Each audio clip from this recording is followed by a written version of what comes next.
Eu quero que você abra sua Bíblia no Salmo 41.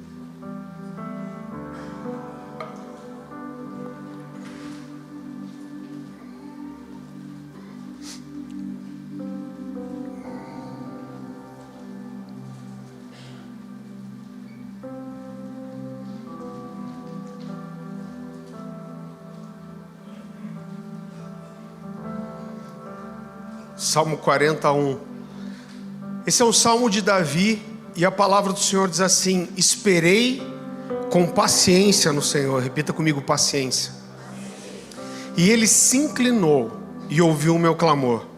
Queridos, uma das coisas que mais me chamou a atenção no início da pandemia, quando as igrejas foram fechadas, é que aconteceu uma corrida das igrejas para desenvolver uma estrutura para transmitir os seus cultos. Eu não falo isso de forma pejorativa, né? Eu acho que isso foi muito positivo. Eu garanto para você que alguns dos melhores pregadores da nação são totalmente desconhecidos. E isso fez com que algumas igrejas se movimentassem e trouxessem um conteúdo precioso para ser espalhado para mais pessoas. Mas as igrejas muitas não tinham nem internet, não tinham equipamento, então igrejas ligaram pedindo ajuda. Por quê? Porque elas precisavam chegar às suas ovelhas, chegar aos seus membros, elas precisavam de alguma forma serem vistas. E na verdade o ser visto, ser percebido, não é só uma necessidade da igreja, mas é uma necessidade inerente de todo ser humano. A verdade é que todos nós precisamos que as pessoas saibam que a gente existe. A gente precisa de pessoas que nos ouçam, pessoas que estão interessadas em saber o que nós temos para dizer, pessoas interessadas no que nós estamos fazendo. E eu vejo que o valor que as redes sociais têm hoje só reforçam isso. É muito interessante, porque as pessoas que aprendem a comunicar nas redes sociais um estilo de vida, um lifestyle interessante, essas pessoas atraem milhares de seguidores e acabam sendo influenciadores. Isso é uma verdade. Então a pessoa mostra um estilo de vida que muitas vezes inclusive não é verdadeiro, é falso, mas elas conseguem atrair a atenção das pessoas e influenciar as pessoas. E a realidade é que o impacto de tudo isso na sociedade é tão grande, que uma das coisas que mais me aponta como a geração muda por causa das redes sociais, é que as nossas crianças hoje, elas não querem mais ser policiais, bombeiros, cientista, astronauta, mas elas querem ser o quê? YouTubers. Então com 3 anos as crianças seguram o celular de lado, clicam com o polegar e falam: aí galerinha do YouTube Kids, clica no sininho, deixa um like. O Neto, que é o líder lá em Itajaí, estava com a gente hoje, e ele falou, eu não sei quantos anos tem a filha dele exatamente, deve ter uns 4, será? Né? A Elô, ela deve ter uns 4, talvez 5 anos, e ele falou, esses dias ela brigou porque ela queria o celular, porque ela queria mostrar a rotina de vida dela. Ela queria... quero mostrar minha rotina, né? E querido, o que é interessante é que muitas vezes para ganhar essa atenção e essa capacidade de influência, você não precisa de nenhum grande feito, você não precisa de nenhuma super inteligência, você não precisa de um caráter e nem de habilidades admiráveis, você precisa muitas vezes apenas de uma coisa que se chama visibilidade. Você precisa ser visto, você precisa ser percebido. Há algum tempo atrás a gente tinha uma pessoa aqui que trabalhava na Globo, e ele estava conversando comigo e falou, olha, o brasileiro que tem mais seguidores no Instagram hoje, ele falou que era uma moça que tinha ganhado o Big Brother, que eu não tenho ideia de quem seja, graças a Deus.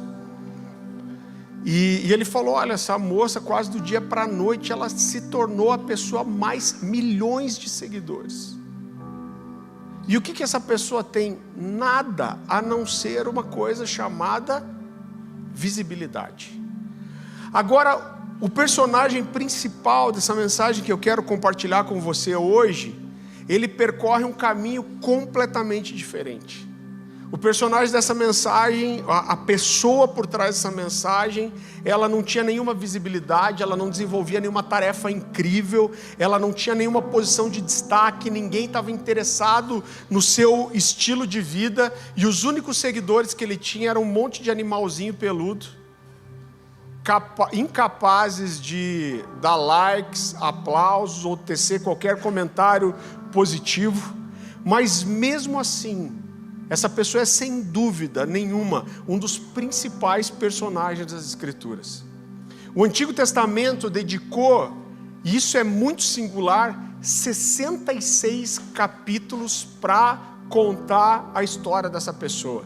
Ele é citado pelo menos 50 vezes no Novo Testamento. E quando a gente olha para a vida dele, a gente vai ver um herói, um profeta, um sacerdote, um guerreiro, um poeta, um grande adorador e o maior rei que Israel teve.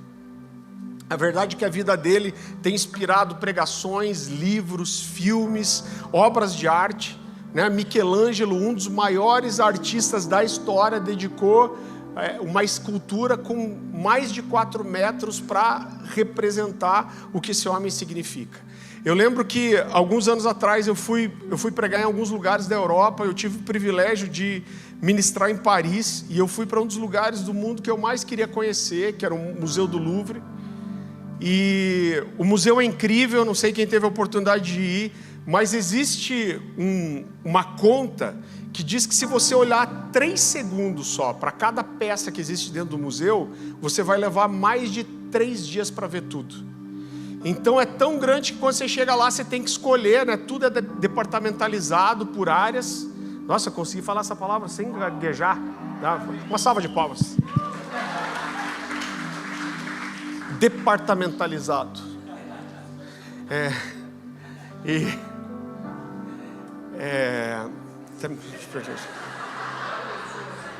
É mais forte que eu. Tá aí, né? Tá aí. E eu lembro que eu fui um dos primeiros a chegar e um dos últimos a sair. Eu escolhi algumas áreas e logo depois do almoço eu fui para as áreas aonde estavam as grandes pinturas da Europa. E quando você chega naquele lugar, é um corredor tão largo, eu imagino que é mais do que daquela parede até a última lá. Então é um corredor gigantesco, com o pé direito, que eu imagino que tinha, 7 metros de altura, talvez mais, cobertos de obras de arte, aquelas coisas que só vê na internet, nos livros de escola, e você fica assim, meio que você não sabe nem para que olhar. Mas eu estava andando por aquele corredor, gente de tudo quanto é língua diferente, e de repente eu vi um amontoado de gente no corredor, e independente da língua, você via a mesma expressão: uau, oh, look at this. Então aquelas pessoas estavam ali, eu falei, tem alguma coisa importante ali. E quando eu cheguei, era um quadro de Daniel de Volterra, um quadro de 1500, e ele era um quadro muito interessante, porque ele é um quadro dupla face, assim, frente e verso. E era um quadro que representava Davi cortando a cabeça de Golias. E é um quadro tão forte, porque você vê os cabelos na mão de Davi, assim. Davi está com o joelho nas costas de Golias, segurando a espada para cortar a cabeça dele. E é impossível você passar por aquele lugar sem aquela pintura te chamar a atenção. Você dá a volta e você vê os 2 lados da mesma imagem. Então não dá para passar por aquilo despercebido. Agora, quando a gente olha para a formação de Davi, para como Deus formou esse homem, você vai perceber que ele trilhou um caminho totalmente diferente.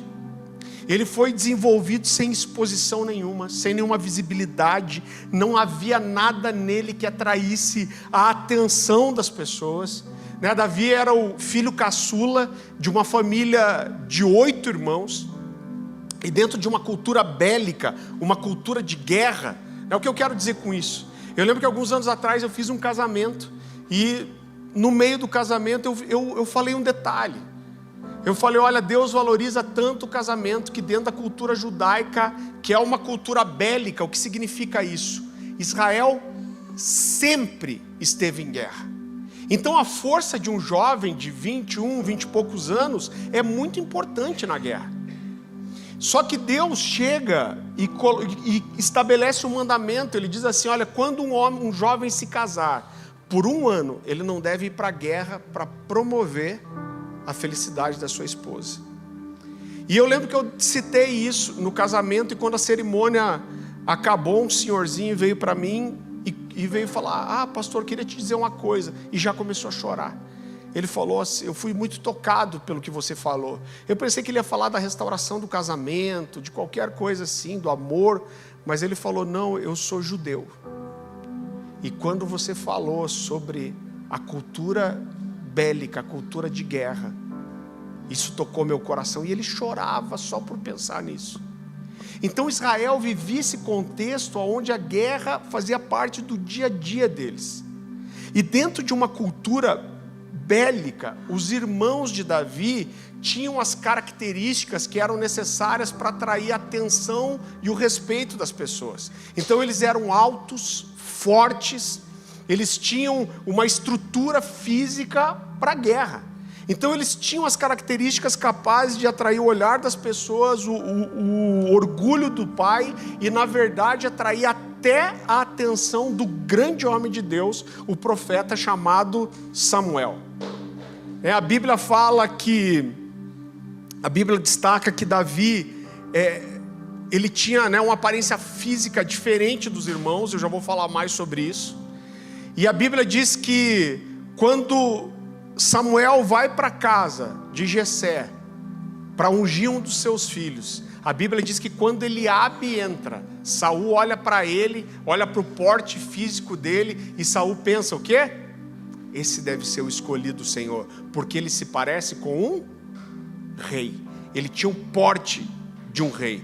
Você não precisa abrir sua Bíblia, mas em 1 Samuel capítulo 16, versículo 7, a palavra do Senhor diz assim: Deus falou para Samuel: não julgue pela aparência nem pela altura, pois eu o rejeitei.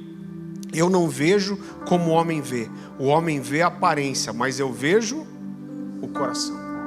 Agora eu quero que você entenda que existia algo muito especial em receber o profeta de Israel na sua casa. Isso era algo muito singular. A Bíblia fala que quando Samuel chega em Belém, que era a cidade de Jessé e de Davi, a Bíblia diz que as principais autoridades da cidade, você consegue entender isso? É a mesma coisa que Samuel viesse para Curitiba e de repente o prefeito, o governador, as principais autoridades vão receber ele. E a Bíblia diz, eu amo os detalhes das escrituras, a versão NVI vai dizer que eles foram até Samuel tremendo de medo. E a primeira coisa que eles perguntam para Samuel é: você veio em paz? Eles estavam com medo de Samuel. Mas aí Samuel olha para eles e fala assim: não, eu vim para sacrificar na casa de um homem chamado Jessé. Agora você imagina o que foi para esse homem. Aí então ele vai com Jessé, ele pede para Jessé chamar os filhos, e eu imagino como deve ter sido essa constrangedora essa situação, porque de repente todos os filhos entram numa sala, eu imagino lá os 7 irmãos em pé, Samuel, Jessé, e com toda a fineza, toda a finesse profética, Samuel olha para eles e fala: Deus não escolheu nenhum deles. Você não tem nenhum outro filho aí? E aí esse pai tem que falar: eu tenho ainda um garoto que está cuidando das ovelhas. Queridos, esse texto traz muita controvérsia. Por quê? Porque isso não parece o padrão de comportamento de uma família judaica, que tem os laços familiares muito valorizados. Existe fora disso alguns aspectos que nos levam a entender que existia alguma coisa por trás da atitude desse pai. A diferença física dos irmãos, a Bíblia fala que ele era ruivo. Quantos ruivos você acha que tinha no Oriente Médio?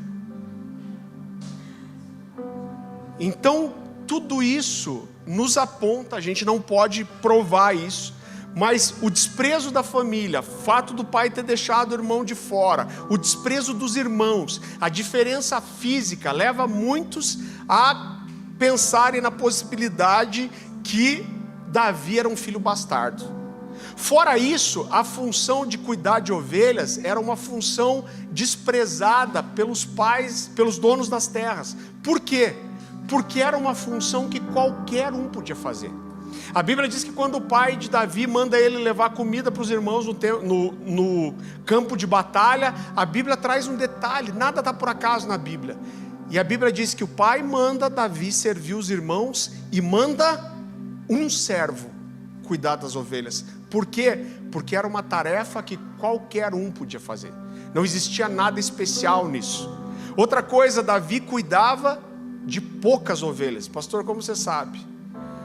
A Bíblia diz que quando Davi vai no campo de batalha, Eliabe olha para ele e fala assim: eu sei que você só veio aqui ver o sangue. Sabe o que você faz? Volta lá para o deserto cuidar das suas poucas ovelhas.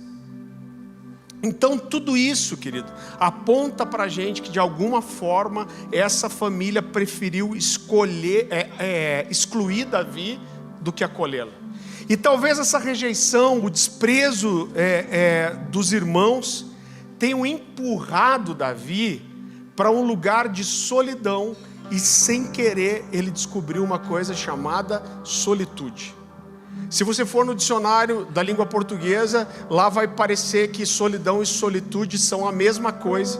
Mas um filósofo alemão chamado Paul Tillich, ele fala algo muito interessante, ele faz uma diferenciação e ele diz que a solidão fala da dor de estar sozinho, mas a solitude fala da glória de estar sozinho. Então é verdade que a gente não sabe, talvez Davi simplesmente fosse diferente dos irmãos, ele preferisse estar sozinho. Talvez a rejeição do pai e dos irmãos tenha empurrado ele para isso, mas independente de qualquer coisa, Davi acabou encontrando esse lugar aonde os seus ouvidos estavam livres do ruído das pessoas, aonde tinha espaço suficiente para Davi desenvolver pensamentos profundos, aonde Davi conseguiu encontrar silêncio e concentração suficiente para encontrar inspiração para escrever canções, poemas, aonde não tinha concorrência para os seus ouvidos, aonde existia espaço suficiente para Davi aprender a ouvir quem fala ao coração. Davi encontrou o lugar secreto. Irmão, isso é muito louco, porque quando a gente olha para Davi, existiam várias profecias sobre esse homem. Agora você imagina, é muito interessante, porque Davi ele não tinha problema de autoestima. Porque o próprio Davi diz assim: os olhos do Senhor estão sobre toda a terra, procurando aqueles cujo coração é totalmente dele. Aí depois o próprio Davi fala, em nome de Deus: encontrei Davi, e com meu santo óleo ungi. Então a Bíblia fala de Deus encontrando alguém. Agora isso mexe comigo, porque quando Deus escolhe Davi, Deus tinha várias missões. Deus queria escolher um homem que ia trazer descendência do Messias. Até hoje a gente chama Jesus de filho de Davi. Deus ia escolher um homem que ia trazer junto a característica de rei, de sacerdote e de profeta. Deus ia escolher alguém que ia ser o maior rei de Israel. Deus ia escolher alguém que escreveu os salmos que a gente canta até hoje. Deus ia escolher alguém que ia mudar a história da adoração. Deus ia escolher alguém que ia trazer as primeiras, talvez, profecias messiânicas. Então Deus tinha que escolher alguém muito especial. E aí Deus escolhe Davi e fala assim: agora eu tenho que pegar esse garoto aqui e preparar ele para ser um sacerdote, um rei e um profeta. E como que Deus escolhe preparar esse homem? Jogando ele num campo, no meio de um punhado de ovelha, anos e anos e anos, fazendo a mesma coisa. Irmão, não é o jeito que eu prepararia um rei. Agora, a verdade é que essa tarefa diária, talvez enfadonha, de cuidar das ovelhas, proporcionou para Davi o ambiente perfeito para que Deus desenvolvesse em Davi as características necessárias para o sacerdócio e para a realeza. Deus formou um sacerdote, um rei ali, longe das conversas fúteis dos irmãos mais velhos, da influência, dos movimentos exteriores que empurram para a gente para a superficialidade, para o imediatismo, para o materialismo, para a impulsividade. Davi foi moldado por horas e horas, dias e dias, anos e anos em pastos verdes, olhando para as nuvens, para o movimento das ovelhas. Isso ensinou para Davi a meditação contemplativa. Davi desenvolveu a capacidade de desenvolver pensamentos profundos. Davi se tornou criativo, Davi aprendeu a observar o nascer do sol, o orvalho da manhã, as colunas verdes, os pardais, as andorinhas, e isso tudo tornou Davi espiritualmente sensível. Quando eu olho para muitos textos de Davi, uma das primeiras coisas que vem ao meu coração é como esse homem era profundo. Eu quero que você abra um texto comigo bem rapidamente. Isso mostra para mim muito a profundidade do coração e da revelação desse homem. Salmo 19.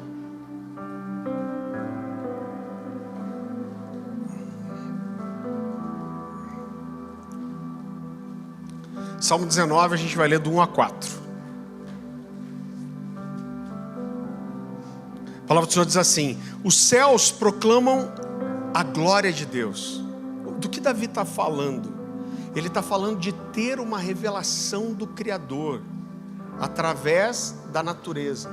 Ele está dizendo: o céu proclama, anuncia a glória de Deus. Então ele está falando de um nível de revelação que veio através da meditação contemplativa, de olhar para a criação e perceber Deus. Olha como é profundo.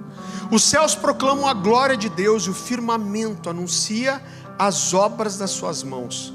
Um dia discursa outro dia e uma noite revela conhecimento a outra noite. Não há linguagem, nem há palavra, e deles não se ouve nenhum som. No entanto, por toda a terra se faz ouvir a sua voz e as suas palavras até os confins do mundo.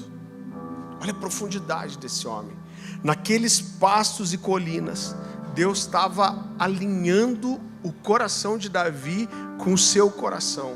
Deus estava se revelando para Davi dia após dia, canção após canção, pensamento após pensamento. Davi aprendeu a sentir o que as outras pessoas não sentiam. Ele aprendeu a ver o que as outras pessoas não viam. Ele aprendeu a ouvir o que as outras pessoas não ouviam. E Davi aprendeu a esperar com paciência no Senhor.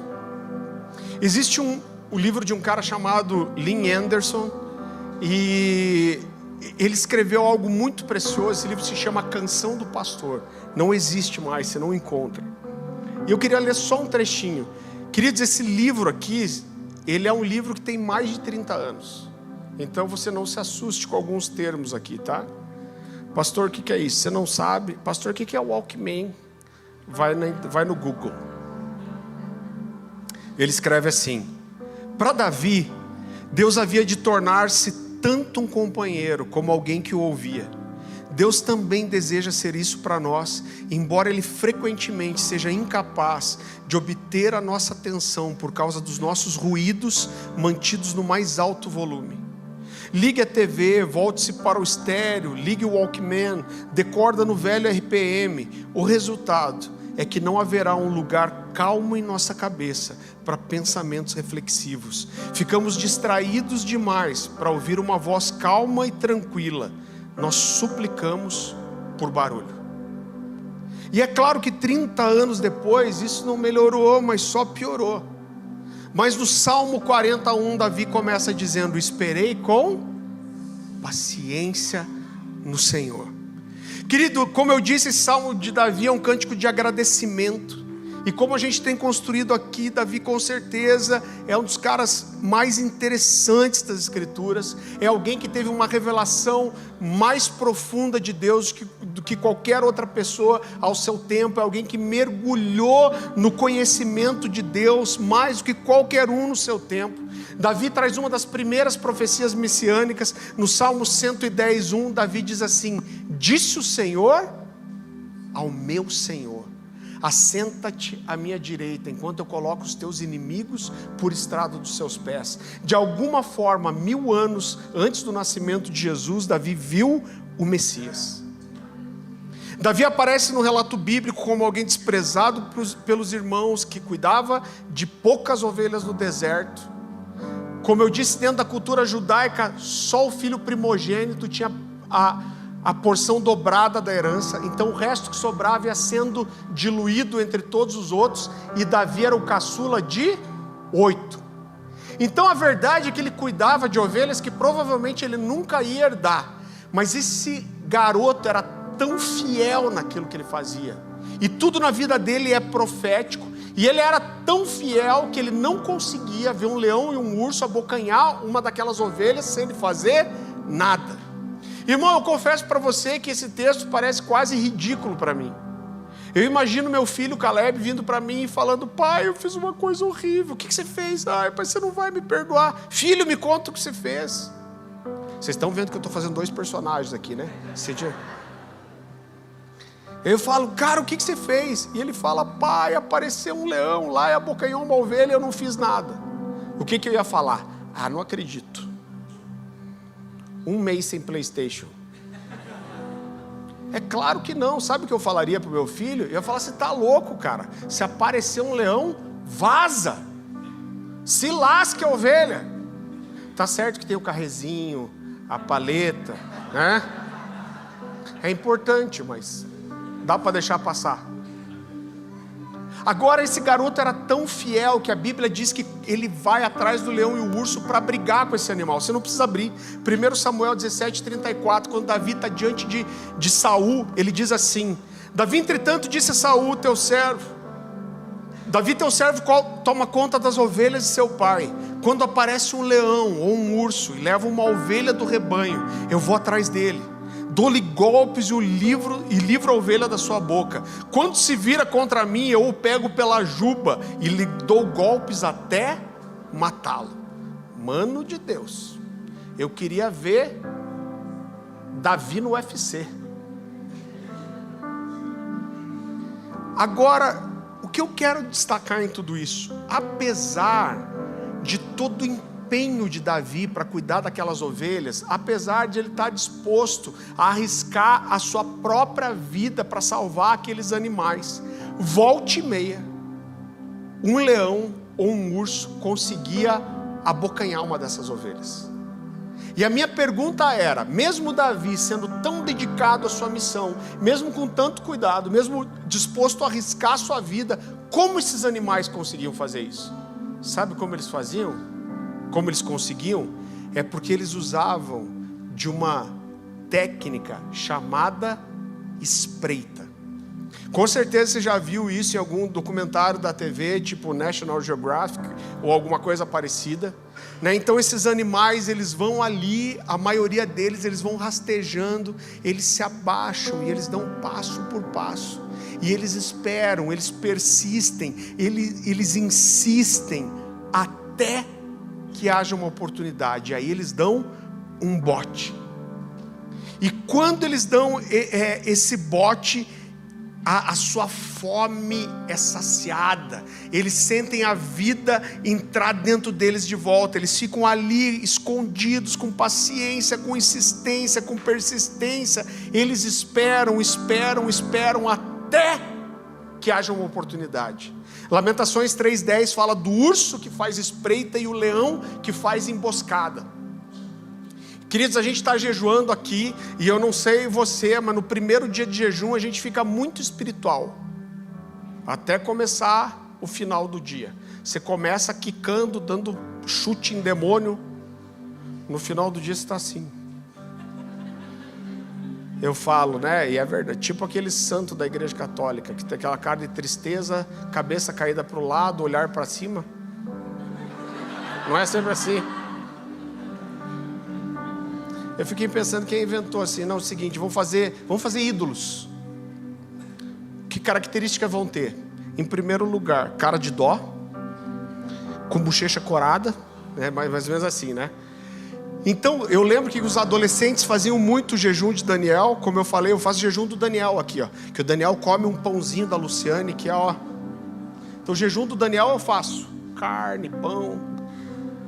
Agora, fazer o jejum de Daniel. Quem está fazendo o jejum de Daniel nesse período aí? Olha, gente, acho que eu desprezei o jejum de Daniel. Todo mundo escapou. Hã? Desestimulei você. Eu lembro que os adolescentes faziam o jejum de Daniel. Cara, dava um dia de jejum, eles estavam tudo assim. Agora, como diz o pastor Luciano Subirá, bom não é jejuar, é ter jejuado. Irmão, quando você faz um jejum mais prolongado, 3, 4, 5, 6, 7 dias, né? Para mim aqui em Curitiba, uma das coisas mais desafiadoras no jejum é que você sente muito frio. Parece, e realmente você está em jejum, o metabolismo muda e dá frio, você não consegue se esquentar. E aí, depois do jejum de 5 dias assim, quando você vai comer, você dá aquela primeira garfada na comida, irmão, parece que até a bochecha cora, né? Você sente a vida voltar dentro de você, o seu pensamento clareia de volta, sai o ódio das pessoas, né? Sente, e esses animais é a mesma coisa, eles ficam ali, eles insistem, eles persistem, até que haja uma oportunidade, porque quando eles conseguem pegar a sua presa, todo investimento, todo cuidado, toda a paciência, todo o tempo despendido é recompensado, porque eles matam sua fome, eles sentem a vida entrar de volta neles, toda espreita é recompensada. E eu quero mostrar para você que, como várias coisas, a maioria das coisas que Davi escreve nos Salmos, ele fala de algo que ele experimentava, que ele observava. E ele começa o Salmo 41 dizendo: eu esperei com paciência no Senhor. O que ele está dizendo é: eu esperei, eu persisti, eu insisti, eu fiquei à espreita de Deus. E isso fala, claro, de uma construção contínua e repetitiva. A gente vai ter a ceia aqui, e normalmente o texto que a gente usa é o texto de Paulo, em 1 Coríntios capítulo 11, a partir do 23, mas no versículo 26, Paulo diz assim: todas as vezes que comerdes do pão e beberdes do cálice, anunciais a morte do Senhor até que Ele venha. Sabe o que Paulo está ensinando? Ele está dizendo: a gente vai fazer isso vez após vez, ceia após ceia, pão após pão, cálice após cálice, e nós vamos permanecer, e nós vamos fazer de volta, e nós vamos insistir até que Ele venha. Agora, infelizmente, muitas vezes essa tem sido uma geração que não sabe esperar. Irmão, se a gente mandar um link para você de alguma coisa, você clicar no seu celular, demorar 10 segundos para carregar, você desiste e vai para outra coisa. Não é assim? Você fica hipnotizado na porcaria do Reels. Eu já sofri disso também. Você está lá, travou um, aí você fecha o Reels. Porque a gente não sabe esperar, tudo precisa ser instantâneo. As pessoas vêm para a igreja, elas querem uma palavra que resolva a vida dela num dia. Tem gente que às vezes, irmão, não estou criticando ninguém, tá? Mas pensa comigo. O cara vem às vezes para mim, para um dos pastores aqui: pastor, fechei o pau, destruí tudo em casa, você tem que atender a gente hoje, que a gente vai se separar. Hoje, agora. Eu nunca falei. Um dia ainda pretendo. Mas o que vem na cabeça é: você está destruindo o seu casamento faz 10 anos, e agora eu tenho que resolver hoje? Mas as pessoas querem uma coisa na hora. Ela não quer um processo de transformação, ela não quer um processo de santificação, ela quer uma imposição de mãos, ela quer uma palavra que resolva tudo, um chu. Não que o chu não seja bom, que a gente gosta, chu, cheio, tudo isso, terra, tudo isso é bom. Mas as pessoas muitas vezes não estão dispostas a uma construção. As pessoas vêm às vezes para a gente e falam: já tive isso, ô pastor, bota a mão na minha cabeça e libera revelação da palavra. Dá vontade de falar: ô coisa ruim, estou 30 anos estudando a Bíblia e você quer que eu faça uma transferência aqui? Se eu soubesse que era assim, tinha feito. Então, queridos, a gente não sabe fazer uma construção, muitas vezes a gente não está interessado no que demanda a construção. Quantas vezes jovens chegaram para mim e falaram assim, eu e a Dani, a gente sempre ensinou sobre vida devocional, sobre sacerdócio, sobre separar tempo de oração com Deus. Uma coisa que eu te digo, quando o cara é mega ultra blaster espiritual, e daí você fala assim, como está a sua vida devocional? Eu passo o dia inteiro em espírito de oração. Normalmente é o cara que não ora, porque não dá exclusividade para Deus. Não, mas Deus fala comigo o tempo todo. O tempo todo eu tenho arrépio no braço, E quantas vezes jovens chegaram para a gente e falaram assim, pastor, eu tô ruim, pastor, ora comigo. O que está acontecendo? Não, pastor, é que eu oro pelo menos 1 hora por dia, e depois ainda leio a Bíblia, só que, pastor, Deus não fala comigo, parece que o teto é de bronze, eu oro, não acontece nada, eu não sinto a presença de Deus, e pastor, eu estou desistindo. Aí você fala, caramba, é mesmo, pastor, mas está se fechando seu quarto, está orando pelo menos 1 hora, pastor, não acontece nada. Aí você fala assim, mas faz quanto tempo que você está fazendo isso? Eu acho que uns 10 dias já. Então o cara quer começar a orar hoje, e sexta-feira ele quer ser o Todd White, Ele quer estar ouvindo Deus com toda clareza já. E eu sei como que é isso, porque eu sou sanguíneo, irmão. E o sanguíneo é uma tristeza para os outros. O sanguíneo é feliz. Eu sempre falo isso. O sanguíneo é feliz, resolvido, contente, descolado. O problema do sanguíneo é tirar a paz de quem está perto dele. Os sanguíneos que estão rindo, provavelmente. Sem noção, que ele não percebe ainda. Me ajuda, Jesus, eu tomo remédio agora. Parece brincadeira, mas é verdade. Eu falo muito, queridos, de um livro que a gente tem aqui, chamado Nenhuma Hora. Nesse livro, Larry Lee, ele desenvolve a mensagem em cima do texto que Jesus disse para os discípulos, nem 1 hora vocês puderam vigiar comigo. Eu lembro que o pastor Francisco falava, quem não ora pelo menos 1 hora, não mata nem a carne. E é verdade, Jesus está estabelecendo um padrão ali. Ele está falando, nem 1 hora vocês puderam vigiar comigo. E ele lança um desafio no livro. Ele fala assim, eu desafio você a orar pelo menos 2 horas por dia. E no final de 1 ano você vai perceber que você é uma pessoa totalmente diferente. Eu, sanguíneo, carnal, olhei para isso e falei, não, cara, 2 horas por dia, 1 ano é muito tempo. Eu vou orar 4 horas por dia e vou resolver em 6 meses. E eu comecei mesmo a orar 4 horas por dia, pelo menos. E ele fala das fases da oração. A primeira fase, irmão, é quando você entende que existe um mandamento. Você não tem vontade de orar, você não se sente espiritual, mas você aprendeu que a oração faz parte do que é ser um cristão de verdade. E aí você decide que você tem que orar. E normalmente quando a gente começa com aquele negócio, vassoura nova sempre varre bem, Senta, eu lembro quando eu fui a primeira vez orar, falei, a partir de hoje eu vou orar 4 horas. Levantei, fechei a porta do meu quarto e falei, vou orar. Irmão, orei por mim, orei pela esposa que eu queria ter, orei pelos filhos, orei pelos meus pais, orei pela igreja. E aí quando eu já não sabia mais o que orar, olhei no relógio e tinha passado 15 minutos. Aí cai a ficha. Acho que eu me empolguei. Não acontece sempre. E aí você continua orando, e aí você ora pelos missionários na África, você ora pelo pastor da igreja, você ora pelos membros, você repreende o cachorro endemoniado do vizinho que não para de latir quando você está orando. Aí começa a bater a fome. Irmão, eu fazia muito isso. Eu falei, Deus, eu estou morrendo de fome, estou em jejum aqui a manhã inteira orando, então eu já vou consagrar o alimento a partir de agora. Deus abençoe esse alimento que Deus já podia descer e destruir,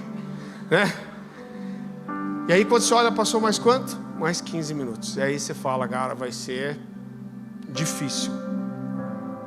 Mas quando você continua nisso, Larry Lee diz que você vai para outro nível, que é o hábito. A verdade é que todos nós temos hábitos e sempre vamos ter. Agora, a gente pode ter bons ou maus hábitos. E quando você persiste, você entende que é uma construção, é a persistência. é a insistência. Chega a um nível em que você cria o hábito e orar já não é mais tão difícil. E eu vou dar uma dica para você, que eu dou para todo mundo, que uma das perguntas que eu mais recebo é: como eu faço para ter uma vida devocional constante? Separe um tempo para Deus. Porque se você deixar seu dia correr, a hora que eu tiver um tempinho, eu vou orar, você não vai orar? Nunca. Irmão, se eu não tiver o tempo, não funciona. Eu quero dar honra para minha esposa aqui. A Dani, normalmente, ela faz o devocional dela de manhã, mas quando tem qualquer coisa, uma coisa com as crianças, a fisioterapia dela, irmão, ela é radical. Aí ela perdeu 2 horas de oração, ela vai parar em algum momento do dia para fazer isso. Mas é difícil essa disciplina. Então uma das primeiras dicas para ser constante é: tenha uma hora que é de Deus. E ele diz que quando você permanece, isso chega no último estágio, que é a parte principal, que é um dia, de repente, quando você vai entrar no seu quarto e você não vai mais pensar assim: puxa, eu tenho que orar 2 horas. Mas você vai pensar: puxa, eu só tenho 2 horas para orar. E essa é a estação do deleite da oração. Chega uma hora que você não quer fazer outra coisa, irmão. Agora isso demanda uma construção. Alguns anos atrás eu fui ministrar numa igreja aqui em Santa Catarina. Eu nem lembro quem estava comigo, mas eu levei uns 2 coroinha comigo. E quando a gente vai, o Gustavo já foi comigo várias vezes, a gente para 3 vezes para comer no caminho. Então eu lembro que era uma viagem assim, acho que de umas 6 horas, no interior de Santa Catarina. E aí a gente sai de manhã, né? A gente levou 12 horas para chegar, mas é que a gente almoçou 4 vezes. Então a gente foi, eu cheguei na igreja, eu lembro que eu cheguei, o pastor foi me mostrando uma igreja grande, falando da igreja. E aí eu caí na besteira, eu não faço mais isso, de perguntar: pastor, quanto tempo que eu tenho? E ele olhou para mim, essa foi a primeira vez que eu ouvi isso. Ele falou assim: 30 minutos tá bom, pastor? Eu acho que ele viu a minha cara, e a minha mente já estava pensando assim: 7 horas para vir, mais 4 horas de refeições, 7 horas para voltar, vamos chegar de madrugada em Curitiba, temos que parar no Costelão. Eu estou contando todas as horas, eu estou pensando: esse cara vai me pagar combustível, vai pagar pedágio, vai me ofertar para eu falar 30 minutos. Eu acho que ele viu minha cara e perguntou assim: por que, pastor? É muito? Verdade, diante de Deus. Eu falei: não, cara, é muito pouco. Ele falou: sério? Eu falei: sério. Ele falou: quanto? 45? Eu falei: um pouco mais. 1 hora? Eu falei: um pouco mais. 1h15? Eu falei: 1h15 a gente começa a conversar. Agora, de lá para cá, isso tem sido muito comum nas igrejas. Então, eu tenho uns amigos queridos, em Santa Catarina também. Santa Catarina é meio rápido, acho que por isso que eles falam tão rápido, né? É que em Santa Catarina funciona, porque o que os caras pregam em meia hora, a gente leva 1h15 para falar, deve ser isso. O que a Catarina fala assim, muito rápido, né? Então, já me perdi, fico falando bobagem, espera que eu vou voltar. E eu preguei várias vezes nessa igreja, amo os irmãos de lá, só que eles começaram a pedir para eu reduzir, até chegar em meia hora. E aí eu falei: cara, não me chama mais para pregar, porque, cara, não consigo pregar em meia hora. E aí ele me deu moral, ele falou: não, Farley, a gente não faz isso com ninguém, mas com você nós vamos deixar, então pode pregar mais. Mas aí eu falei: cara, por que vocês fazem isso? E ele falou: pastor, sabe o que é? É que a gente enche linguiça demais. Dá 20 e poucos minutos, o povo dispersa, é outra geração, é geração YouTube. Se a gente pregar mais do que 25, 30 minutos no máximo, o povo dispersa. Eu olhei para ele e falei: cara, esses crentes endemoniados aqui foram tudo ver o Vingadores mês passado, que tinha inaugurado, ficaram 1 hora na fila para assistir quase 3 horas de filme, e ninguém ficou entediado. Eu falei: eu não presto para pastorear um povo vagabundo desse. Agora, isso é uma coisa que tem invadido as igrejas. Você sabe que alguns anos atrás eu estudei um material secular, falando de oratória e retórica, secular, irmão. Falando desde a cultura grega lá de oratória e retórica. Isso são cientistas falando. E quando você fala de oratória e retórica, você cai sempre em 3 coisas: no direito, na política e na religião. Então é um material incrível. E os cientistas falavam que é comprovado cientificamente que você não consegue comunicar algo para alguém em uma palestra com menos de 45 minutos, a ponto de fazer uma construção e levar a pessoa para uma decisão.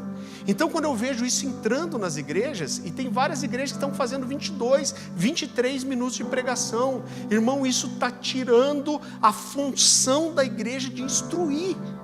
Agora, o que me assusta é um pastor falar isso. Não, sabe o que é? O povo não quer mais a pregação assim. Então, beleza. Então, eu que sou pastor, que sou chamado a ser como um irmão mais velho, um líder espiritual para ajudar a igreja a crescer, eu estou ouvindo a igreja dizendo, não, mas a gente quer ouvir 22 minutos só. E eu estou dizendo, não, então tá bom. Então eu vou só pregar 22, porque eu não quero que você saia da minha igreja. Ou coisa ruim, vai embora se quer ouvir 22 minutos. Agora isso vai entrando na igreja, irmão, e a gente não percebe.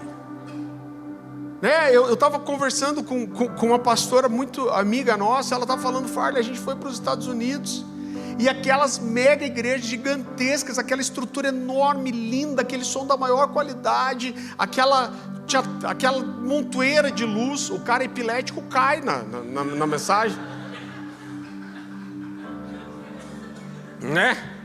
Ele levanta a mão, tipo aqueles desenhos japoneses que dava um troço nas crianças, isso é a mesma coisa, né? Ela falou, cara, ela falou, olha, quando começa, você até sente a presença de Deus, e aquela explosão,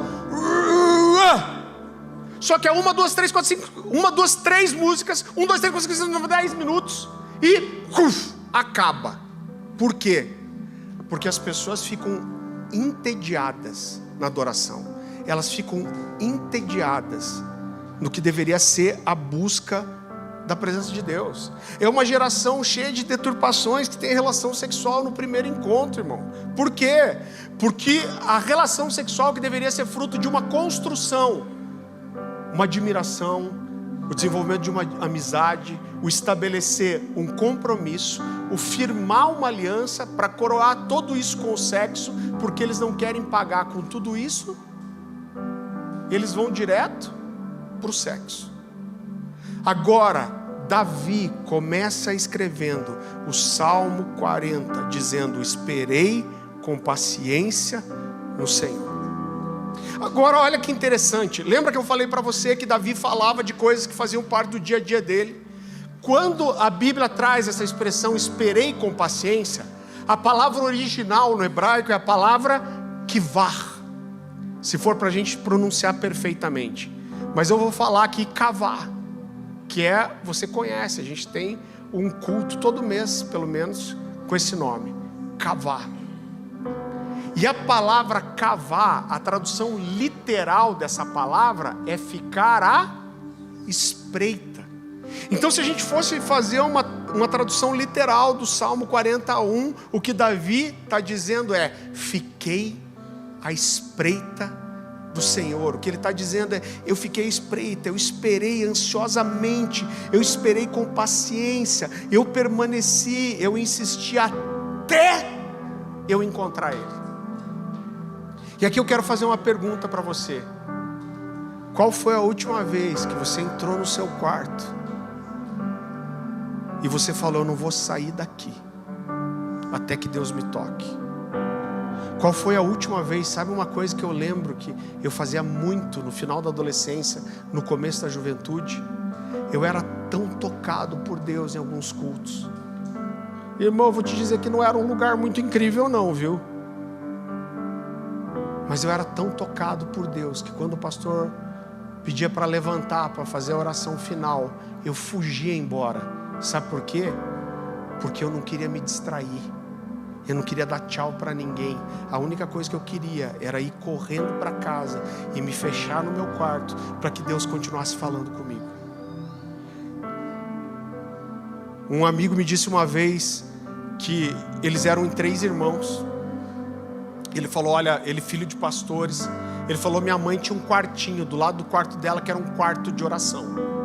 E ele falou, cara, ela levantava de manhã e a primeira coisa que ela fazia era ir para o quarto de oração. E ele falou que às vezes a mãe ficava muito tempo, às vezes pouco tempo, às vezes ficava meia hora, às vezes uma hora, às vezes ficava a manhã inteira. Mas independente de quanto tempo fosse, a mãe sempre saía chorando, enxugando as lágrimas. E ele falou, Farley, Deus o livre, a gente tocar, relar na porta, sem minha mãe sair primeiro. Irmão, mãe raiz, né, bíblica, corrigia com a vara. Quem apanhou com a vara aí, aleluia? Eu apanhei muito com a vara. Minha mãe ainda falava assim, você vai apanhar com a vara porque é bíblico. Uma vez foi de fio de luz, mas foi uma vez só. Irmão, apanhava de vara, a bunda branca ficava parecendo um código de barra, né? A fazer a salmoura depois daí na ferida. Aí eu tinha que sentar com a bunda na salmoura, e aí ela abria a Bíblia na minha frente e falava, agora eu vou te explicar por que você apanhou. Tô aqui, gordo, corado, a vara não me matou, né? Então podem dizer o que quiserem, lá em casa o couro come. Entre o que os homens dizem, eu fico com a Bíblia, amém? Mas ele diz, cara, a gente não podia tocar na porta. E ele fala, e parecia uma coisa, Lady Murphy, o dia que eu mais precisava da minha mãe, parece que ela mais demorava no quarto. Ele disse que um dia ele tentou acordar antes da mãe, para falar com ela, porque precisava de uma coisa dela de manhã, mas quando ele acordou, a mãe já tinha entrado no quarto. E disse que passou meia hora, e passou uma hora, e passou 2 horas, e a mãe não saía, e ele foi ficando ansioso, e começou a andar na frente da porta, para ver se a mãe ouvia o barulho, e de repente se empolgava para sair. Quando já não dava mais para ele fazer o que ele queria, já era quase meio-dia, a mãe sai do quarto. E ele falou que com todo medo e todo respeito pela mãe, naquele dia ele sentiu um impulso e não conseguiu não falar. Ele falou, pô mãe, por que você faz isso? A gente nunca sabe quando você vai sair do quarto, precisava de você hoje. Ele disse que a mãe segurou ele pelo ombro, olhou para ele e falou assim, deixa eu te ensinar uma coisa, nunca saia da presença de Deus sem Ele te tocar primeiro. Ela falou, às vezes eu entro no quarto, eu já começo a chorar, mas às vezes eu tenho que insistir, às vezes eu tenho que permanecer, às vezes eu tenho que provocar, às vezes eu tenho que cavar pela presença de Deus.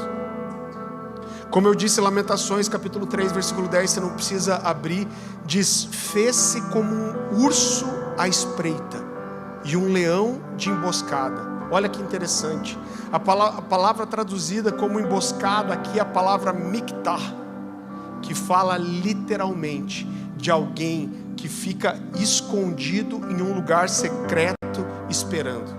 Então eu fico ali escondido, eu espero, eu insisto. Por quê? Porque existe uma fome dentro de mim. Essa fome me consome, essa fome me motiva a esperar, essa fome me motiva a desejar. Por quê? Porque toda a minha vida depende disso. Eu não tenho alternativa, porque essa fome me consome. Então eu insisto, eu persisto, eu permaneço até que Ele venha. Agora eu digo uma coisa para você sem medo nenhum. Se você não tem tido fome de Deus, é porque você está se saciando com outras coisas. Agora o que eu quero mostrar para você é que no Salmo 41, além de Davi falar que ele ficou à espreita de Deus, Davi fala de uma construção aqui. Então Davi primeiro diz, olha, eu esperei com paciência no Senhor, mas depois ele diz, e Ele se inclinou e ouviu o meu clamor. Irmão, eu não sei você, mas esse texto mexe tanto comigo, porque esse texto está falando de Deus, está falando do Senhor. Então ele está dizendo assim, eu insisti, eu permaneci, eu busquei, eu insisti, mas chegou uma hora que Deus, em toda a sua soberania, onisciência, onipotência, onipresença, aquele que sustenta todas as coisas pela palavra do seu poder, aquele que era, que é e que há de vir, aquele que é soberano sobre todas as coisas, aquele que é completo em si mesmo, em toda a sua majestade, governo e soberania, Ele se inclinou para ouvir o meu clamor.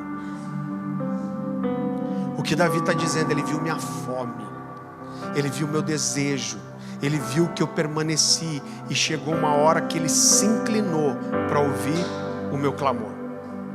Queridos, a última semana, ali em março de 2000 e alguma coisa, eu sempre confundo as datas, antes da pandemia, eu e a Dani, a gente foi para um evento no Rio Grande do Sul, uma conferência lá. E o David Keelan e o Tom Molinari foram para essa conferência. Deixa eu só fazer um parênteses. Eu não vou gastar tempo com isso, mas eu não sei quantos de vocês sabem, mas a gente teve um grande despertamento no Brasil. Não chegou a ser um avivamento, mas foi um despertamento. Então ali no final dos anos 90, começo dos anos 2000, várias pessoas em vários lugares do Brasil, um movimento muito forte em BH, em uma igreja específica, em uma igreja específica, acho que eu pisei no uauá aqui o pedal, em uma igreja específica, chamada Igreja Batista de Contagem, houve um grande despertamento e vários ministérios pelo Brasil começaram a se levantar, cantando canções espontâneas. Isso mudou a história da adoração. Por quê? Porque a gente sabia muito bem louvar, mas a gente não sabia adorar. Pastor, qual que é a diferença?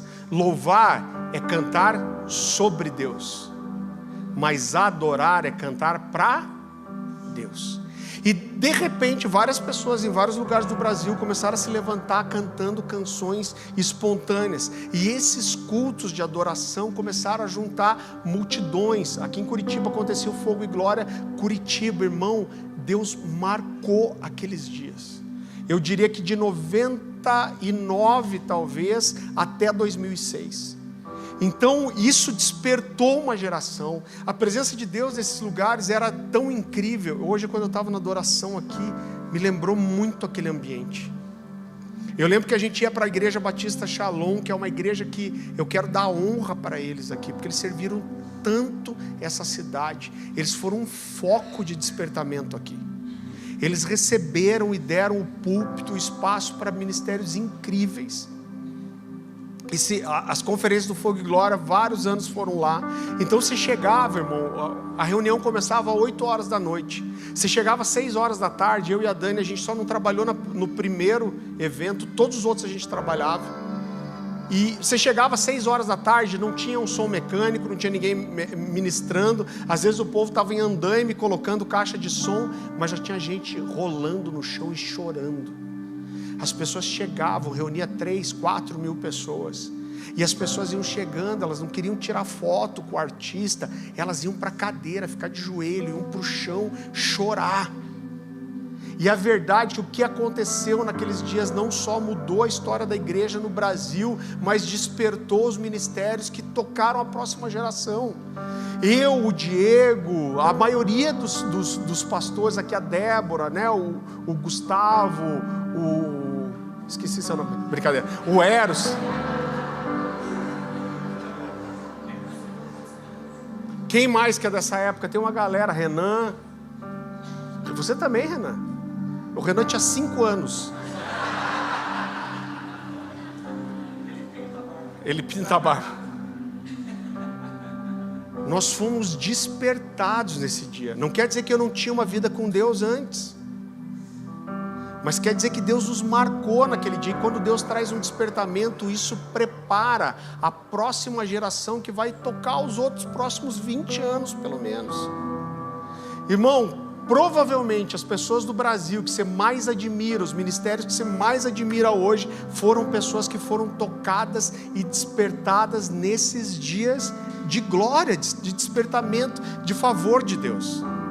E eu e a Dani, a gente ficou muitos anos sem conversar com o David, com a Bebel, esposa do David, né? Eles nunca foram assim amigos próximos, mas foram muito conhecidos. A gente encontrava com eles todos os anos. E eu lembro que a gente desceu em Porto Alegre, eu acho, né? E a gente pegou uma van com o Tom Molinari. O David ia chegar no dia seguinte, mas a Bebel, esposa do David, estava com a gente. E a gente foi para uma cidade no interior do Rio Grande do Sul. E a gente foi conversando no caminho, e a Bebel foi conversando sobre as experiências que a gente viveu.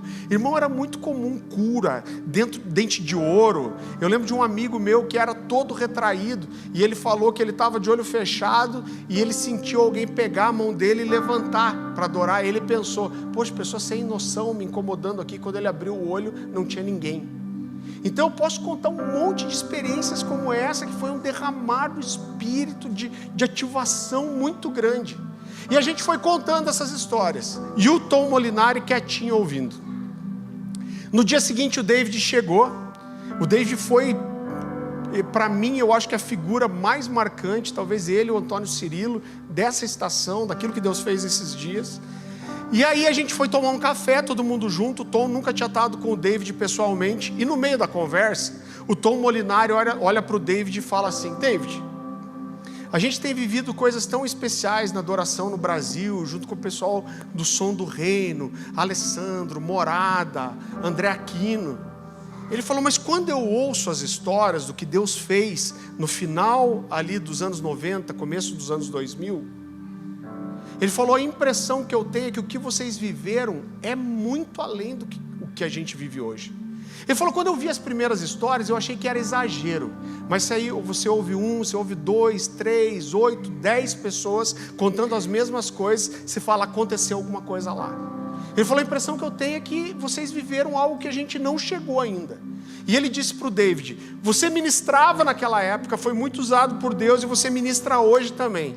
Ele falou: qual para você era a diferença daqueles dias e de hoje? Eu lembro que eu ouvi e falei: nossa, essa eu quero ver como que ele vai se sair.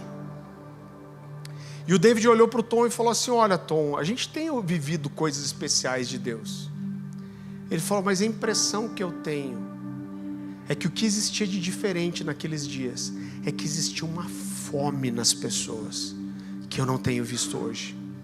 Ele falou: as pessoas não iam para ver o David Keelan, as pessoas iam porque elas tinham uma esperança, uma expectativa de que aonde nós estávamos reunidos, Deus ia se manifestar de uma forma especial. Então a expectativa não era por ver a banda, a expectativa era pela manifestação da glória. Você sabe que o David fazia uma coisa que me marcava demais meu coração. Às vezes, irmão, ele estava adorando, e quando a presença de Deus vinha, eu lembro quantas vezes senti mudar o ambiente, assim, aquela coisa fica pesada, densa. O David tirava o violão, encostava, e ele sentava numa caixa de som, um retorno, e ele ficava só vendo o que estava acontecendo. E eu ficava curioso pra caramba. Eu falava: o que será que está acontecendo? Será que ele está tendo uma visão, alguma coisa? Eu morria de vontade de perguntar para ele. Uma vez no Fogo e Glória, eu fui e parei do ladinho dele na caixa de som. Eu não tive coragem de perguntar, nem de tocar nele, mas eu falei: vai que ele entende que eu quero saber o que está acontecendo. E eu fiquei um tempo parado ali, e de repente ele virou para mim e ele me falou assim: sabe o que eu mais amo nessas conferências? É quando eu vejo que Deus vem e Ele não precisa mais de mim. Então eu solto o meu violão, e o meu maior prazer é sentar aqui e ver o que Deus está fazendo na vida das pessoas. E o David tinha uma frase que marcou aqueles dias. Ele dizia assim: eu sei que tem mais, eu sei que tem mais, e se tem mais, eu quero mais. Isso fala de fome. E queridos, continuando no Salmo 41, quando chega no versículo 6, então vamos entender a construção. Davi está dizendo: eu esperei, eu fiquei na espreita de Deus, eu esperei por Ele, eu insisti, mas chegou uma hora que o Senhor se inclinou e ouviu o meu clamor. Mas entendo que o que Davi vai mostrar é que não parou com Deus se inclinar para ouvir, existe algo depois disso. Então no versículo 6, Davi vai dizer assim: sacrifícios e ofertas não quiseste, abriste os meus ouvidos, holocaustos e ofertas pelo pecado não queres. A versão NVT diz assim, eu gosto muito dela: não tens prazer em ofertas nem em sacrifícios, agora que me fizeste ouvir, eu compreendo. O Salmo 124:14 diz que o Senhor revela os seus segredos para aqueles que têm intimidade com Ele. E o que eu quero te mostrar é que Davi está falando de uma construção aqui, mais uma vez. Eu vou insistir porque eu quero que você guarde isso.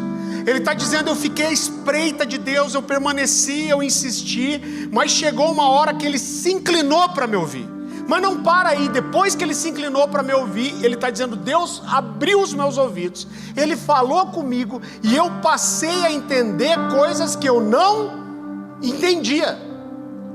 E ele cita aqui uma das coisas que ele passou a compreender, que ele não compreendia. E ele diz: não tens prazer em ofertas e nem em sacrifícios. Agora que me fizeste ouvir, eu compreendo. Então olha só, querido, vá comigo para o Salmo 51:16.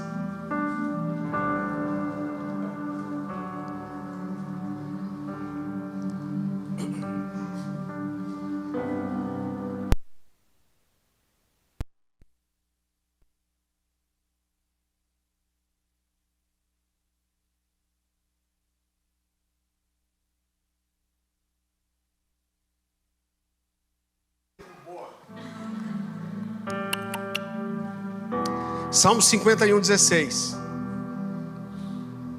Davi diz assim: não te deleitas em sacrifícios, nem te agradas em holocaustos, senão eu os traria. Agora olha que incrível, Davi está chegando diante de Deus e está dizendo assim: se abriu meus ouvidos, eu entendi.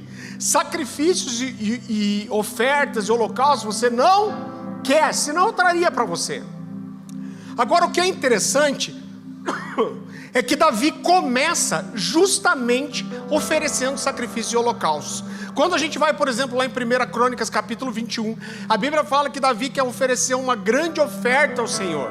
É um texto muito conhecido, porque a Bíblia diz que as terras eram de Ornã, e Ornã quer dar tudo para Davi sacrificar, mas tem um texto muito conhecido, onde Davi diz assim: eu não vou oferecer para o meu Senhor um sacrifício que não me custe nada.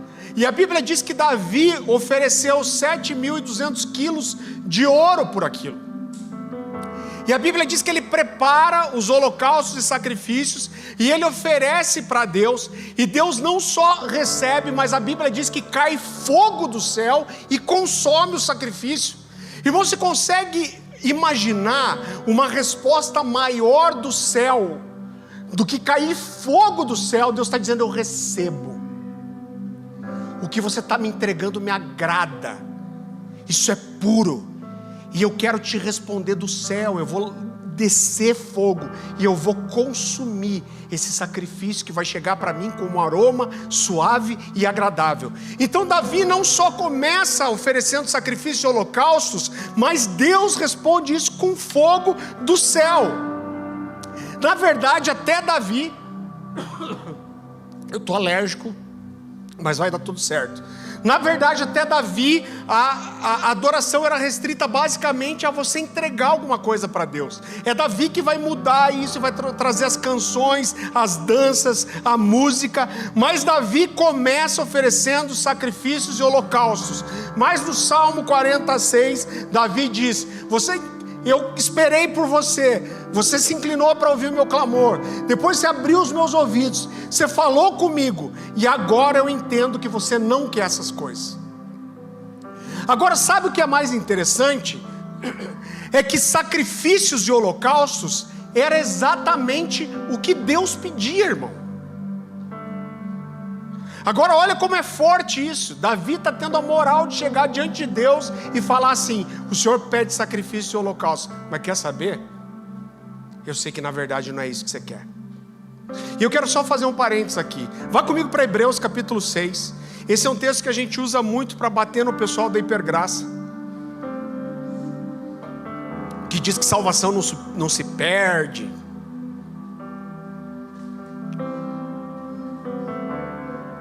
Não se perde assim, do tipo cair do bolso, mas se rejeita. Em Hebreus capítulo 6, o autor de Hebreus, ele começa a descrever alguém que desenvolveu um nível de intimidade, de relacionamento e de revelação profundo de Deus. E depois ele vai dizendo: olha, quem chegou nesse nível e voltou atrás, não resta sacrifício para essa pessoa, porque ela não vai encontrar um lugar de arrependimento. Mas ele começa aqui no versículo 4 falando de coisas que a gente conhece muito bem. Então ele começa dizendo assim, Hebreus capítulo 6, versículo 4: é impossível, pois que aquele que uma vez foram iluminados. A gente sabe o que é isso. É alguém que não via a verdade e passou a ver. Ele diz que provaram o dom celestial. Ele está falando de receber a graça de Deus. que se tornaram participantes do Espírito, receberam o Espírito de Deus e provaram a boa palavra de Deus. A gente sabe, quem teve revelação da palavra, mas depois ele diz assim: e experimentaram os poderes do mundo vindouro. Sabe o que esse texto está dizendo? Que existem pessoas no nosso meio que experimentam coisas que fazem parte dos poderes de um mundo que ainda está por vir. Então, para mim, quando Davi, antes da graça, antes de Jesus ter nascido, ele fala: disse o Senhor ao meu Senhor, e ele chega para Deus e fala: você pede sacrifício de holocausto, mas não é isso que você quer. Sabe para mim o que isso é?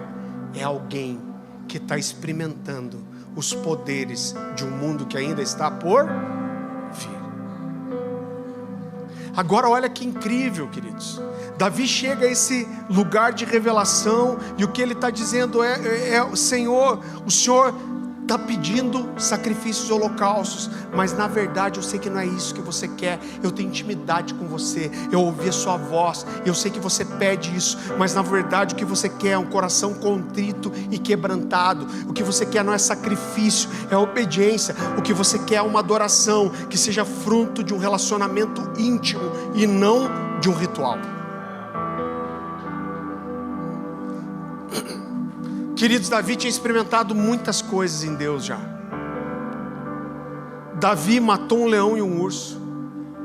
Davi cortou a cabeça de um gigante chamado Golias. Davi foi ungido rei sobre todo Israel. Davi ofereceu o sacrifício e o holocausto e viu fogo cair do céu. Davi levou a arca para Jerusalém. Davi compôs canções que nós cantamos até hoje. Mas Davi sabia que tinha mais. E ele não se contentou com essas coisas. E ele esperou com paciência o Senhor. Irmão, não quero chocar você, mas sabe por que um homem contrata uma prostituta?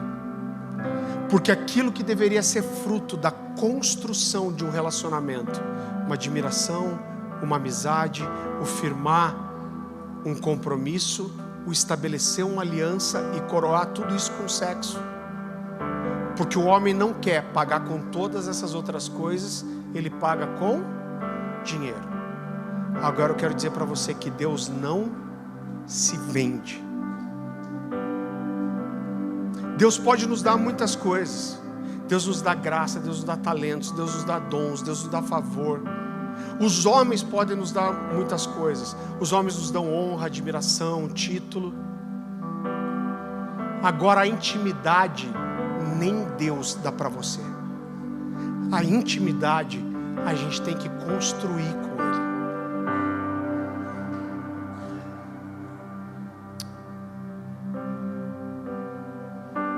Queridos, quando aconteceu, e tudo que a gente está vivendo esses 40 dias de jejum são fruto disso que eu vou te falar. Começou com isso, com essa compreensão. Era o ano de 2001. Eu tinha uma casinha, meus pais tinham uma casinha em Antonina, bem na beira da praia ali, Antonina, e eu me fechava lá para orar. Fui várias vezes. Cheguei a ficar 2 semanas fechado sozinho, lendo, estudando e orando. A última vez que eu fui lá foi em 2001, eu e a Dani já namorávamos. E eu lembro que eu passei na casa dela, ela morava pertinho aqui onde a gente está morando hoje. E eu passei na casa dela para dar tchau, uma sexta-feira. E ela se despediu de mim e me deu uma fita cassete. E ela falou: Farley, ouça esse negócio aqui. Eu não tinha nem som no carro. Eu coloquei a fita do lado no banco do passageiro, fui para Antonina, e eu chegava lá, fazia um jejum que eu gosto muito de fazer, que é fazer uma refeição só no final do dia. Como eu falei, o judeu faz muito esse jejum, que é um jejum, você come só no pôr do sol, e aí você já consagra o jejum de volta. Então eu chegava, eu tinha um ritual, eu cozinhava, congelava vários pratos para fazer uma refeição por dia. E eu, cozinhando, coloquei essa fita cassete. E era o Santa Geração 3, do Antônio Cirilo, Presença da Glória. O Diego tocou hoje, a sua presença real é desse CD. Irmão, eu lembro que eu comecei a ouvir aquele negócio. E a minha sensação, eu lembro do choque que eu tive de falar, cara, o que é isso? Tem alguma coisa acontecendo aqui que eu não sei o que é. Eu lembro de eu de joelho na frente daquele aparelho de som, 3 em 1, saudoso. E falando, Deus, o que está acontecendo aqui? Está acontecendo uma coisa que eu não sei o que é. E eu saí de lá determinado a ir atrás dessas pessoas e entender o que estava acontecendo. Deus nos deu o privilégio de conhecer o David, o Cirilo. Eu ficava caçando os CDs de adoração. E isso marcou minha vida para sempre. E eu vejo, quando eu olho para trás, eu vejo que eu entendi o que estava acontecendo e eu mergulhei no que Deus estava fazendo. Mergulhei com tudo. Eu falei, Deus está fazendo alguma coisa, eu quero fazer parte disso. E isso foi até 2006 para mim, na minha experiência 2006 foi o último ano. Mas queridos, há 20 anos mais ou menos, eu tenho orado. E eu tenho pedido para Deus, Deus, a próxima vez que o Senhor fizer algo nessa terra, eu não quero ser só o que percebe o que está acontecendo e mergulha nisso. Eu olho para trás e eu vejo que tiveram pessoas que quando perceberam, como eu, que perceberam o que estava acontecendo e mergulharam e viveram. Existem pessoas que quando perceberam o que estava acontecendo já tinha acabado. Tem gente que não entendeu até hoje. Mas existem pessoas que perceberam o que ia acontecer antes de acontecer.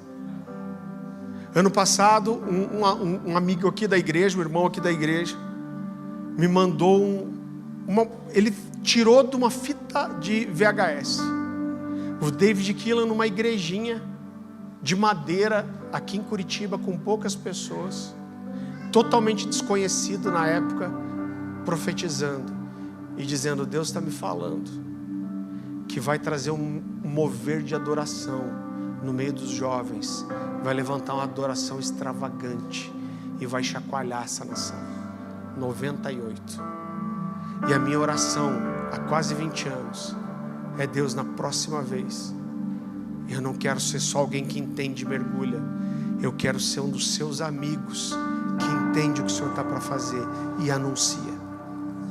Amós capítulo 3, 6 a 9 diz que o Senhor Deus não faz coisa alguma sem revelar primeiro aos profetas. O que Deus está dizendo é, eu sou soberano, eu não dependo de ninguém, mas eu escolho me limitar.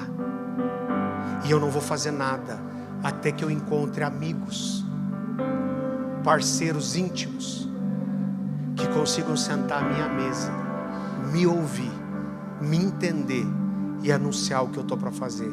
E só depois disso eu vou me mover. Há 2 anos atrás, numa reunião em São Paulo, eu acho que foi em agosto. Eu sempre confundo agosto e outubro. Foi por ali. Eu creio, querido. Eu me ajoelhei numa reunião muito preciosa. E eu creio que Deus falou comigo. Espera 2 anos. Então eu sei que isso pode parecer até imaturo.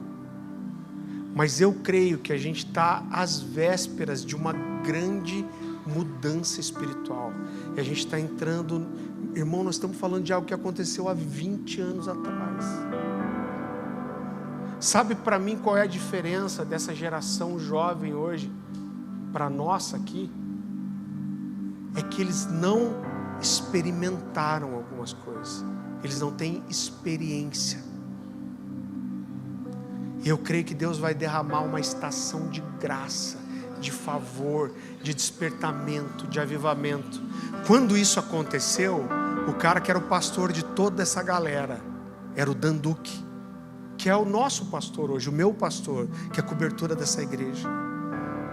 Quando o Dan veio, acho que é a última vez aqui com a Marte, sua esposa, a Marte parou aqui na frente e ela falou, gente, eu sinto cheiro de chuva. E ela falou assim, olha, eu conheço o que eu estou sentindo aqui. Ela falou, essa igreja aqui está com cheiro de chuva, de coisa nova. Ela diz: eu conheço isso, porque eu já vi. Eu não falo isso para trazer um orgulho para nós. Pelo contrário, eu sei que talvez hajam visitações muito maiores, talvez em pessoas que não estão insistindo nisso como a gente está. Existe a soberania de Deus por trás disso, mas nós vamos caminhar em cima da porção e da revelação que Deus nos deu. E a Marte falou assim: olha, existe uma coisa nova acontecendo aqui. E ela falou uma coisa tão interessante. Ela falou: olha, eu vou repetir isso em outra mensagem. Mas ela falou: talvez pareça um clichê falar que Deus está fazendo alguma coisa nova. Todos vocês já foram num culto onde alguém falou: Deus está fazendo uma coisa nova. E ela diz: mas quando alguém diz que Deus está fazendo uma coisa nova, acredite. Sabe por quê? Porque Deus está sempre fazendo algo novo. Agora eu creio que o que vai acontecer nos próximos dias não é comum. Meu coração queima por isso, irmão. A gente está pregando há 2 anos a mesma coisa. Esse jejum de 40 dias é uma forma de nós dizermos para Deus: Deus, nós temos uma impressão profética de que o Senhor vai fazer algo nos nossos dias, e nós queremos dizer sim para isso.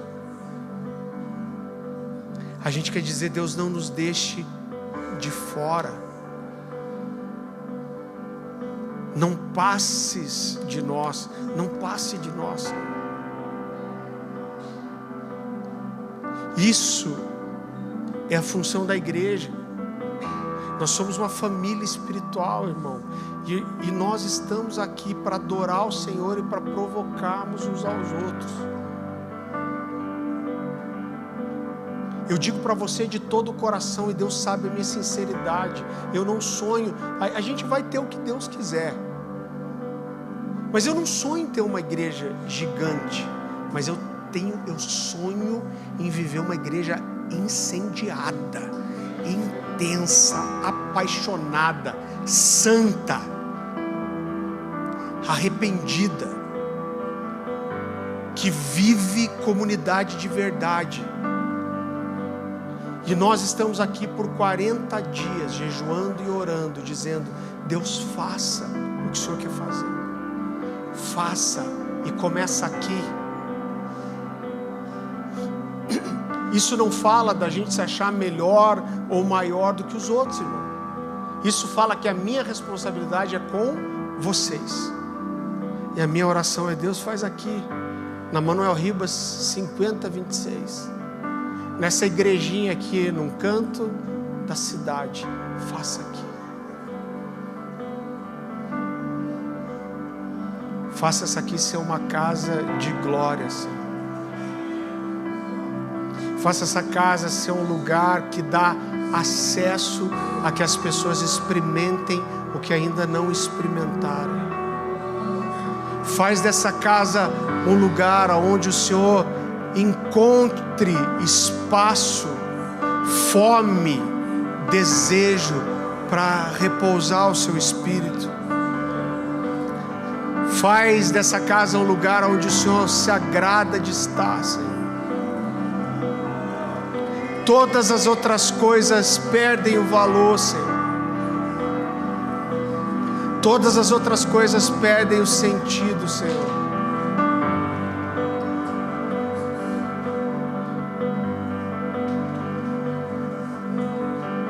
Senhor, eu quero ser sincero e derramar meu coração, Senhor.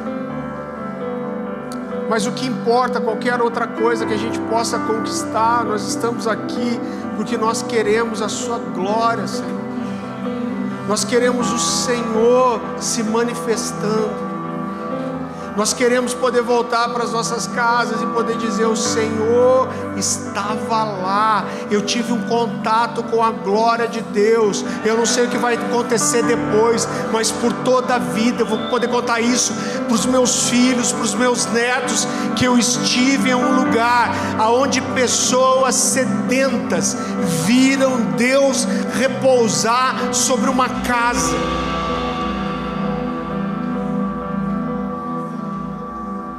Senhor, nós estamos aqui, Senhor, nós não sabemos como fazer, nós somos falhos, mas nós estamos aqui clamando ao Senhor uma única coisa, um único desejo, Senhor: faça de novo, Senhor, faça de novo, Senhor, faça de novo, faça hoje, faça agora, faça nos nossos dias. Nós estamos descontentes com as nossas reuniões organizadas, com os nossos templos bonitos, Senhor, com a nossa recepção incrível, com as nossas pregações eloquentes. Nós só queremos que o Deus de quem nós falamos venha estar conosco. Nós queremos experimentar os poderes do mundo vindouro. Nós queremos um toque do Seu Espírito. Nós queremos ser tocados pela Sua glória, de uma forma que a gente nunca mais seja a mesma pessoa, Senhor. Vamos, se levante comigo. Se você quiser vir aqui para frente, faça o que você quiser, mas fala: Deus, escolhe eu aqui, Deus, olha para mim aqui. Eu estou aqui, eu quero. O meu coração está queimando, sedento, desesperado. Eu quero, Deus, eu quero. Me toca, me chacoalha, faça comigo uma coisa que o Senhor não fez ainda.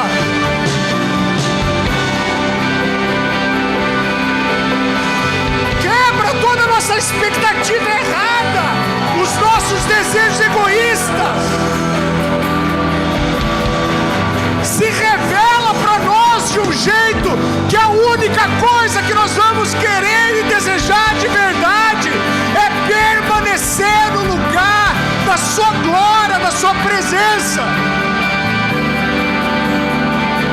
Nós viemos do Senhor e nós voltaremos para o Senhor. O Senhor é o alfa, é o ômega, é o objetivo, é o propósito, é a essência, é o tudo.